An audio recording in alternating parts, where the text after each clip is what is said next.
కడప జిల్లా బి కోడూరులోని మేకవారిపల్లె గ్రామ సమీపాన గల శ్రీ అఖిలాండేశ్వరి బ్రహ్మానంద ఆశ్రమంలో ఉన్న 108 శివలింగాలను దర్శించుకునేందుకు పరమశివుని ప్రీతికరమైన కార్తీక మాసం 4వ చివరి వారం కావడంతో తెల్లవారుజాము నుండి మహిళలు అధిక సంఖ్యలో పాల్గొని ఆలయంలో దీపాలు వెలిగించి పూజలు నిర్వహించారు. ఆశ్రమంలోని 108 శివలింగాలను నందీశ్వరుని అష్టదశ శివలింగం, దత్తాత్రేయ సత్యనారాయణ స్వాములను ఆలయ నిర్వాహకులు పూలతో ప్రత్యేక అలంకారం చేశారు. ఆలయ నిర్వాహకులు భక్తులకు ఎటువంటి ఆటంకాలు లేకుండా తగిన ఏర్పాట్లు చేశారు. భక్తులకు అన్నదాన కార్యక్రమాన్ని నిర్వహించారు. ఆయన ఇప్పుడు కాలమైపోయినారు. వారి శిష్యులు నారాయణ స్వామి, మందులమ్మ గారి ఆధ్వర్యంలో ఇప్పటికి కూడా ఈరోజు కూడా ఈ ఆశ్రమం నిర్వహించబడుతుంది. భక్తుల సహాయార్థం అందరూ కూడా భక్తులు తోచిన కాడికి ఇక్కడ వారి వారి శక్తి మేరకు ఇక్కడ విరాళాలు ఇవ్వడం జరుగుతూ ఉంది.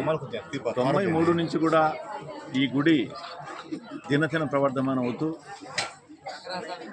కార్తీక మాసం 4 వారాలు పౌర్ణమికి కానీ, శివరాత్రికి కానీ, దసరా కార్యక్రమానికి కానీ, ప్రతి శుక్రవారం పూజలు ఇక్కడ, ప్రతి పౌర్ణమికి సత్యనారాయణ వ్రతము, ప్రతి అమావాస్యకు వారాహిమాత హోమము, నిత్యము ఏ రోజు కూడా ఇక్కడ పూజలు నిర్వహించబడుతూ ఉన్నాయి.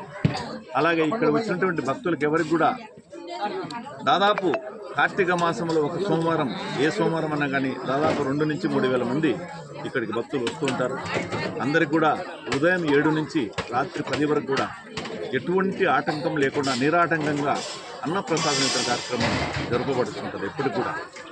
అలాగే మహాశివరాత్రి కూడా కళ్యాణ మహోత్సవం, అలాగే రాత్రికి మహేశ్వర స్వామి, సద్గురు సాయినాథ స్వామి, అభయ ఆంజనేయ స్వామి, దత్తాత్రేయ స్వామి, ఆంజనేయ స్వామి, సహస్రలింగేశ్వర సత్యనారాయణ స్వామి వారి నందు విశేషముగా కార్తీక మాస సందర్భముగా విశేషముగా అత్యధికంగా భక్తులు రావడం, ఈ 4 వారాలు కూడా అత్యంత వైభవపేతముగా భక్తులు రావడము, వారి ఇష్ట మనోకామలంతా కూడా పూర్తవడము, స్వామివారి అనుగ్రహము చేత విశేషముగా వారి అనుగ్రహము చేత అన్నిద్దరూ కూడా